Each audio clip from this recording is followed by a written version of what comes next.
Gente, eu não sei bem o que que foi que eu fiz. Na verdade, eu acho que eu não fiz. O meu computador tá ficando cheio e aí acho que ele fica sem memória e para de gravar de repente. Então, eu apaguei algumas coisas aqui e estou voltando.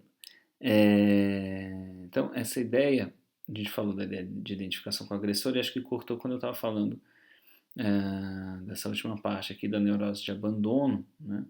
Ou uma neurose pré-edipiana. E eu coloco essas coisas aqui, né, com colchetes, que aí são ideias minhas que eu estou trazendo de outras coisas pro trabalho de cá. Então, estou inventando, não tem nada a ver com o Fanon. Quer dizer, tem a ver com o Fanon porque eu estou pensando no que ele disse, mas não foi uma ideia dele, não é ele que constrói esse raciocínio, tá? Bom, a primeira parte é que ele fala de neurose de abandono, que é pré-edipiano, ou seja, não chega nem no conflito edipiano, é um conflito anterior, né? A neurose de abandono é um modelo, ele não está dizendo que o negro vive efetivamente um abandono, mas ele vive um modelo parecido com aquilo que foi descrito como neurose de abandono. E aí qual é a ideia? Ele fala de um esboço de relação objetal que foi abandonada, que não conseguiu se dar. Tá? Então, começa uma relação objetal, né? Eu tenho um objeto de amor com o qual eu consigo me relacionar, mas depois eu me sinto abandonado, eu sou abandonado por esse objeto e isso me deixa marcas, né? Isso deixa uma espécie de neurose de abandono que gera fortemente a questão da inferioridade. Eu coloquei aqui entre colchetes o deprivação, que é um conceito do Winnicott, né? Então a gente falou um pouco dele, vai falar mais, mas talvez seja uma aproximação possível, né, entre isso que o Fanon está colocando. O que seria essa deprivação? Pelo menos os winnicottianos e Carol, né, e o Loparic gostam de destacar a deprivação como um conceito diferente de privação. Privação, apesar de que a palavra deprivation no inglês é normalmente traduzida como privação, tanto que o livro do Winnicott, Privação e Delinquência, o privação aí é tradução do deprivation. O que acontece? Qual é a diferença? A privação seria algo geral, né? Então eu não posso, eu sou privado de coisas, de muitas coisas. A deprivação fala de um momento da infância em que se constrói uma relação afetiva satisfatória e depois ela é perdida. Então o Winnicott fala, por exemplo, de crianças que perderam a mãe, né? A mãe morreu, ou crianças que ficaram afastadas da mãe por conta da guerra, e como isso gera na vida da pessoa uma necessidade de recuperar aquele objeto perdido, né? E em geral essa busca por recuperação desse objeto leva a ações antissociais, né? O que eles chamam de tendência antissocial, que é na verdade uma expressão de uma procura e de uma busca desse afeto, né? E algo do tipo, mesmo que eu seja agressivo, mesmo que eu faça algo que não agrada, será que eu continuo recebendo seu amor? Né? Esse teste do amor do abandonado, digamos assim, é extremamente importante, né? E o Fanon está atribuindo isso à condição do negro na nossa sociedade, tá? Bom, o que acontece então?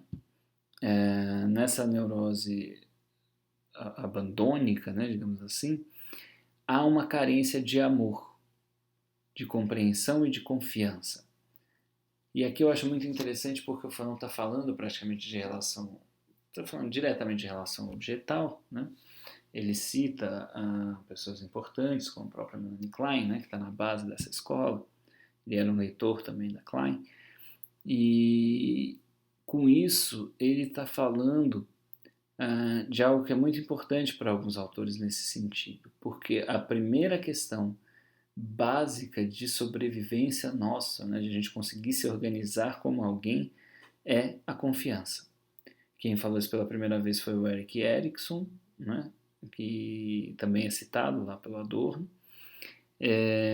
O Winnicott toma essa ideia com o termo em inglês trust in, né? Então, acredito em, eu confio em. E isso é a base para qualquer coisa, né? Essa é a base para o amor e essa é a base para a compreensão mútua. Então, essa relação tem que ser uma relação com um ambiente confiável, né? Essa é uma relação de amor.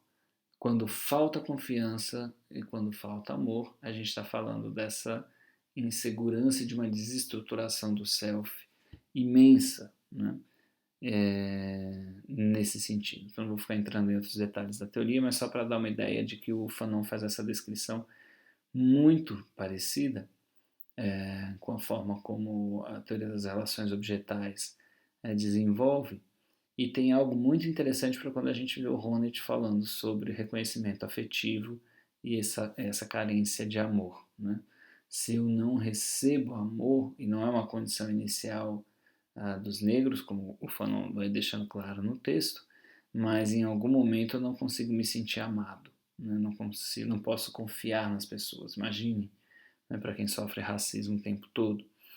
Então, essa é uma questão básica que o Fanon descreve e pode ser útil para a gente pensar várias coisas, né?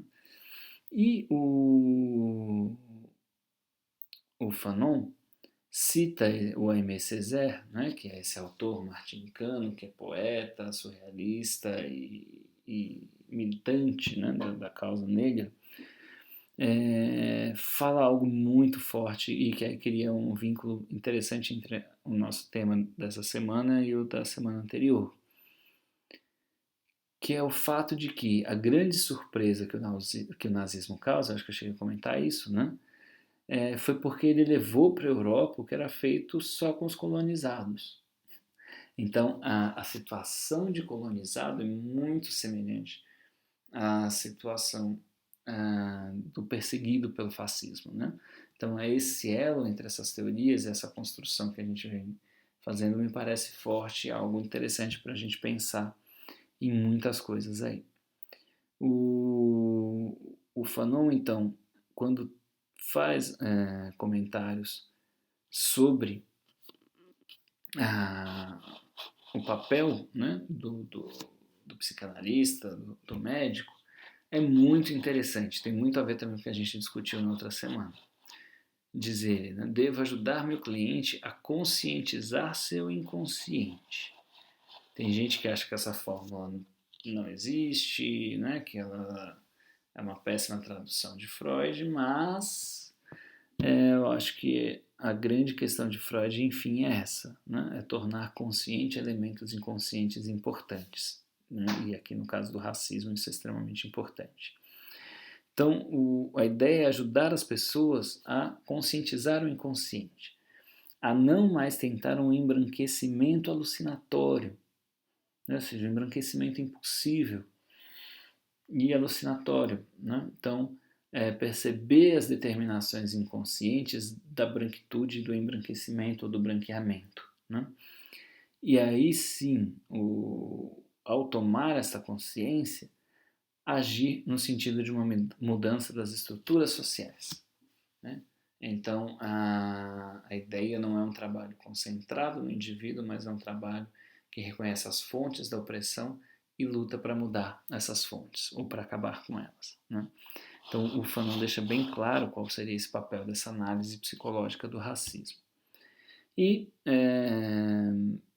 uma outra imagem que eu acho muito interessante é a seguinte, também vendo o Aimé Césaire, né? E aí a gente já está trazendo para uma coisa mais contemporânea, não sei se eles pensavam isso lá na época, mas é a ideia de que se então ao negro é negada a existência, né? O Fanon chega a falar de uma zona do não ser, porque simplesmente o negro não é, né? Ou se é branco ou se é aquilo que o branco diz que é, mas o ser negro fica impossível nesse esquema, né? E então se esse reconhecimento não se dá, né, que possibilidade de reconhecimento teria a população negra? E aí vem esse trecho que eu acho muito bonito, em que o Césaire fala que é um reconhecimento por meio dos antepassados, né? O que é bem estranho para a nossa cultura, porque os antepassados são passados, né? E a nossa desvalorização do passado, mas é a ideia então de que o reconhecimento se dá por meio dos antepassados cultos e civilizados apagados da história pelos brancos. Então a história que os brancos contam, em geral, anula os personagens históricos negros e negras, né? Ou simplesmente tenta abafar o caso porque é algo que poderia mexer nas estruturas do mundo branco. Então, esse esquecimento, essa invisibilização tem uma função importante, que é tirar da população negra a possibilidade de reconhecimento dela própria, né? A gente vê que isso não funciona sempre, que nós passamos por alguns pequenos, porém importantes avanços nesse quesito, né? Nesse campo de que pessoas negras começam a ser mais visibilizadas e respeitadas nas suas capacidades e criações, né? Então, esse reconhecimento por meio desses antepassados, né, que foram apagados pelas histórias dos brancos, né, ou apagados da história pelos brancos, que é uma estratégia de dominação terrível, né, apagar da história, apagar da memória das pessoas.